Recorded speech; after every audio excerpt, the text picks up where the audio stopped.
Imagine being told your newborn daughter died, only to find out years later that your own parents did not just give her away, they branded you as a deadbeat father who abandoned her to cover their own tracks.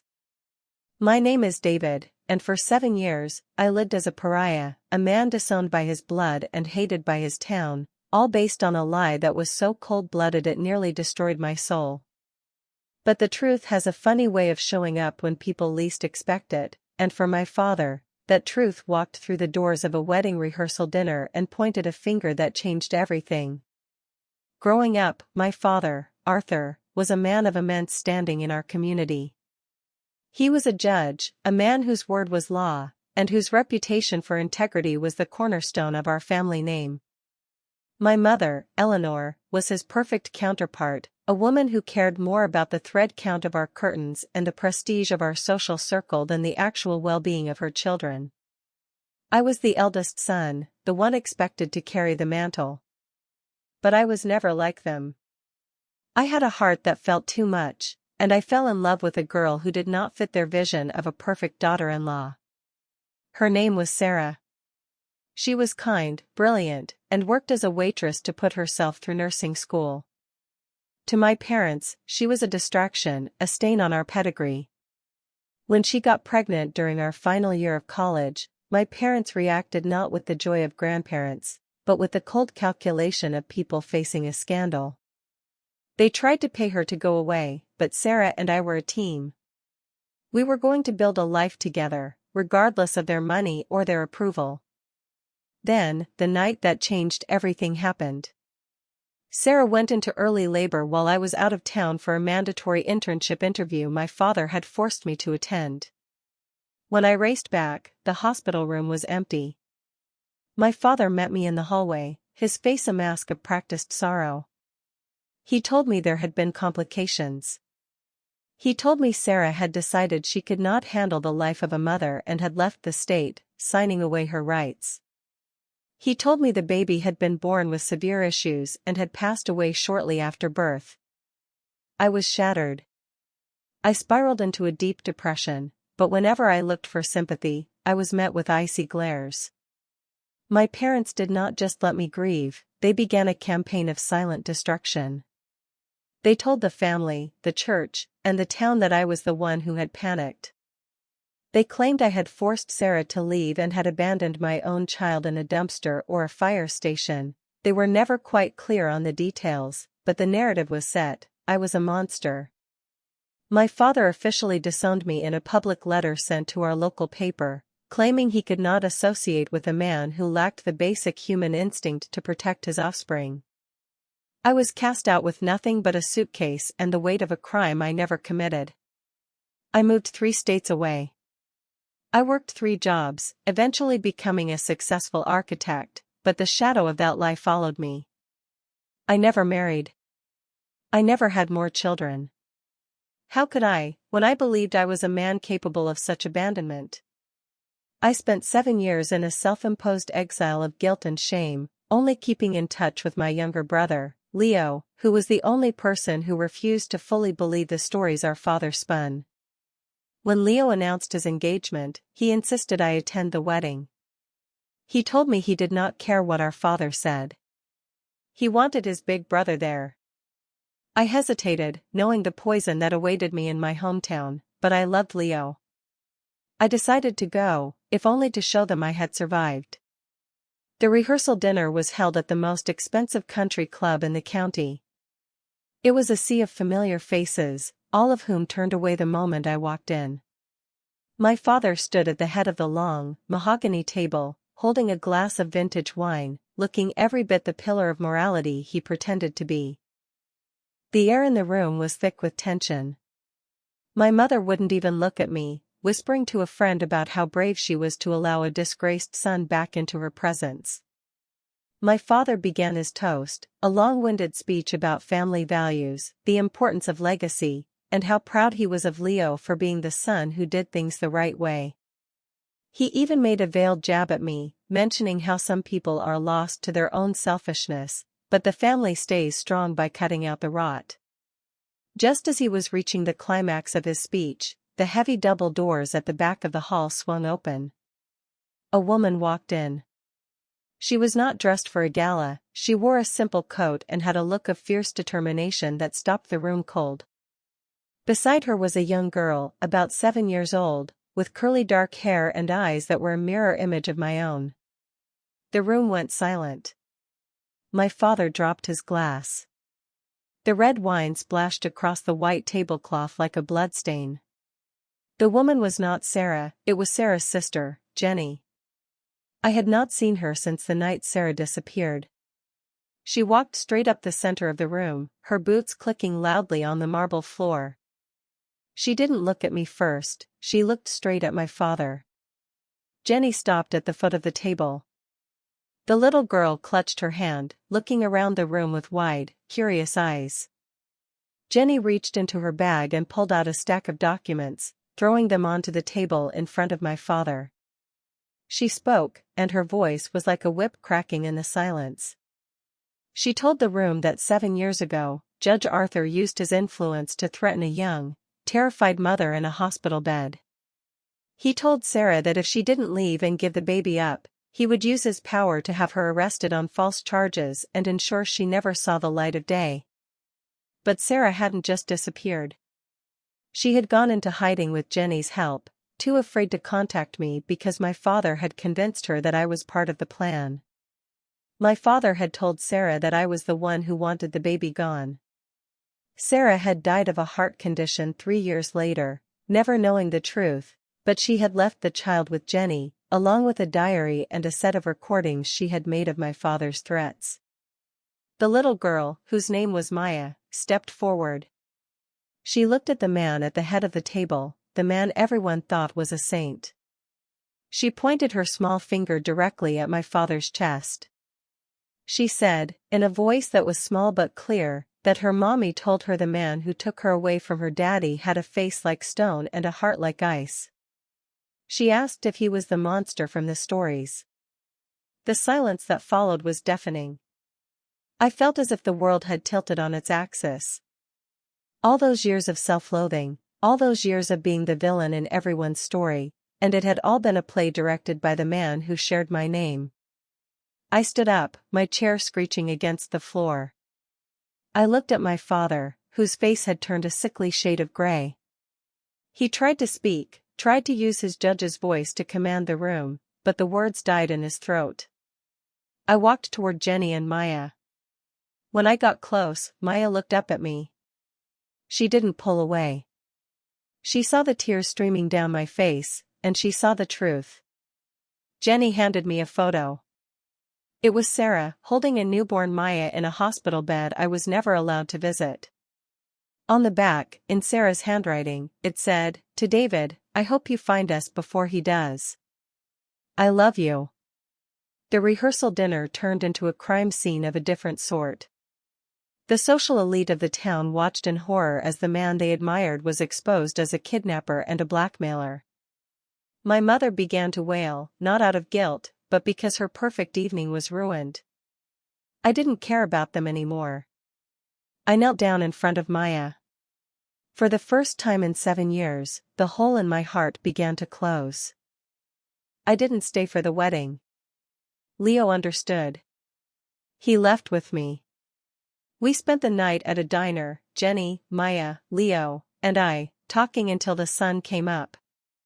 Jenny explained how she had spent years trying to find me, but my father had used his legal connections to keep my whereabouts a secret, telling her I had a restraining order against Sarah's family.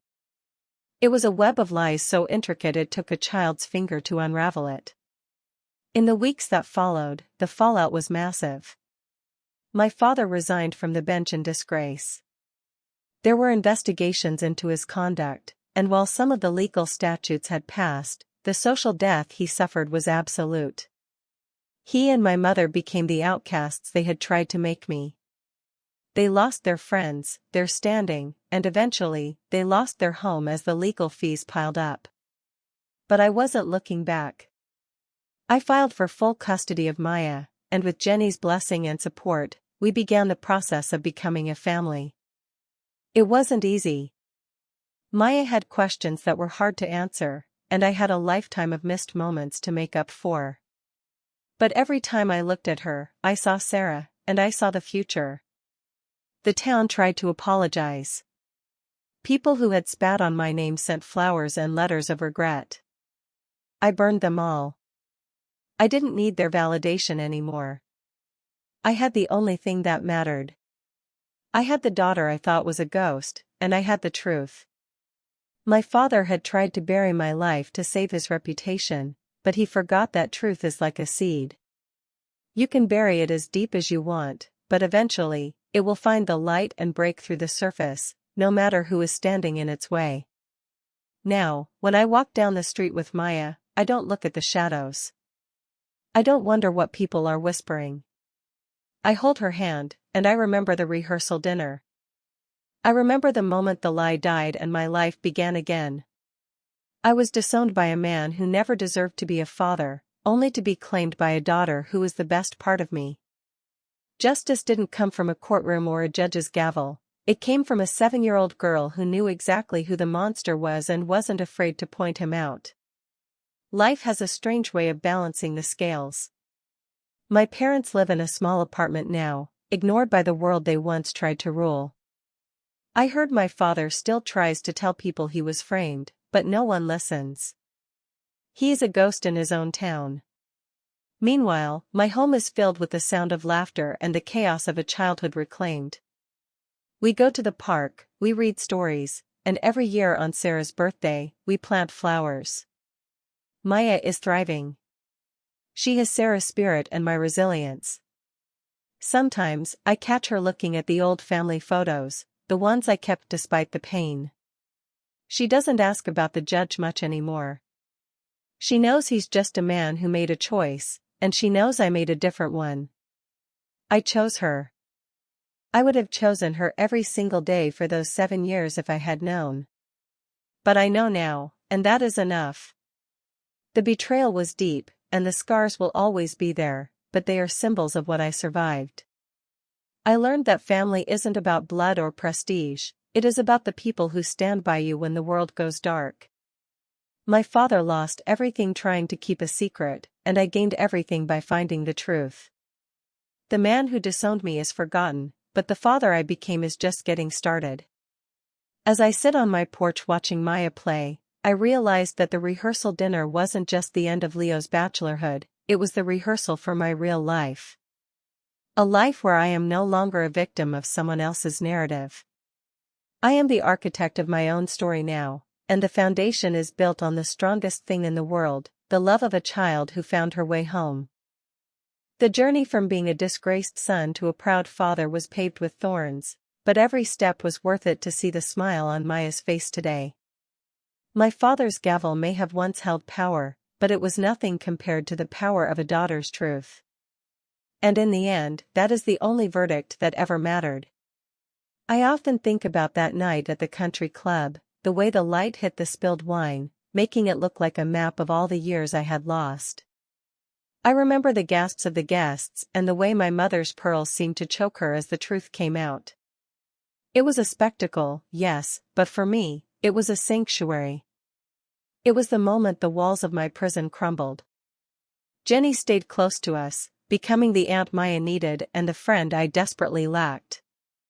We shared stories of Sarah, keeping her memory alive in a way my parents tried to erase. We laughed about Sarah's obsession with old jazz records and her habit of putting too much salt in everything she cooked. Through those stories, Maya got to know the mother she lost, and I got to reconnect with the woman I loved. Leo and his wife, Clara, are frequent visitors too. Leo's wedding went on a few weeks after the rehearsal dinner, a much smaller, quieter affair. My parents weren't invited. It was the first time our family felt real, gathered in a small backyard with a barbecue and a few close friends. There were no speeches about legacy or integrity, just honest toasts about love and moving forward.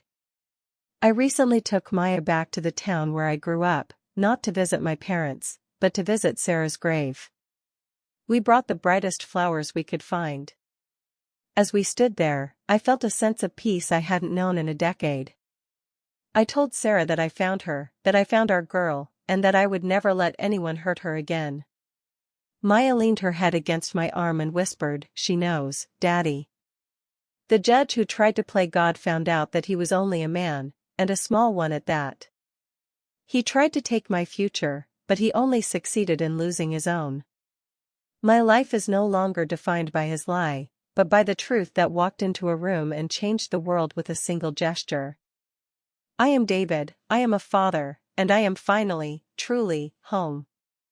Looking back, the pain of being disowned was a high price to pay, but it led me to a version of myself that is stronger than I ever thought possible. I learned that you cannot build a life on a foundation of lies, no matter how much power you have. My father's empire fell because it was built on sand, while my new life is built on the rock-solid truth of a daughter's love. Every night, when I tuck Maya in, I am reminded of the miracle of her presence. She is the living proof that evil can be defeated and that the truth can survive even the darkest attempts to bury it. We don't talk about the abandoned child anymore, because she was never abandoned. She was hidden, she was protected, and eventually, she was found. And in finding her, I found myself. The road ahead is long, and there are still days when the anger at my parents flares up, but then I see Maya's eyes, and the anger fades. They are miserable in their solitude, while I am surrounded by light. That is the ultimate justice. They have to live with what they did, and I get to live with the beautiful consequence of the love they tried to destroy. In the end, my father's attempt to destroy me only made me more visible. He wanted me to disappear, but instead, he put me in the center of a story that inspired others to speak their truths. My story isn't just about betrayal. It is about the endurance of the human spirit and the unbreakable bond between a parent and a child. It is a story that started with a lie but ended with a pointed finger and a heart that was finally allowed to beat again. I am no longer the man who was disowned. I am the man who was found. And as I look at the daughter who saved me, I know that no matter what lies are told, the truth will always have the final word. The rehearsal is over. The real play has begun, and for the first time, I know exactly what my lines are. They are lines of love, of protection, and of a future that no judge can ever take away. Maya recently started school, and when I filled out the forms, I didn't hesitate when I got to the section for father's name. I wrote my name in bold, clear letters. It felt like a victory. Every small act of fatherhood, every school play, every scraped knee, is a middle finger to the man who tried to tell the world I didn't care. I care more than anyone will ever know. Sometimes I wonder if my father watches us from afar, if he sees us at the park or hears about my success in the papers. I hope he does. I hope he sees how happy we are without his shadow over us. I hope he sees that the rot he tried to cut out was actually the only part of the family that was worth saving. But even if he doesn't see, it doesn't matter. His vision was always flawed. We are moving into a house I designed myself next month. It has a big window in the kitchen that looks out over a garden where Maya can play. It has a room for Jenny and a guest room for Leo. It is a house built on transparency, with lots of glass and open spaces. There are no dark corners for secrets to hide in. It is a home, in every sense of the word. If there is one thing I want people to take from my story, it is this: do not let someone else's lie become your truth. People will try to define you by your mistakes, or worse, by mistakes you didn't even make. But as long as you hold on to the truth, you have a compass. It might take 7 years, or 70, but the truth will lead you where you need to go. It led me to Maya. And as the sun sets over our new beginning, I realize that the girl who appeared at the rehearsal didn't just point at my father to accuse him. She pointed at him to release me.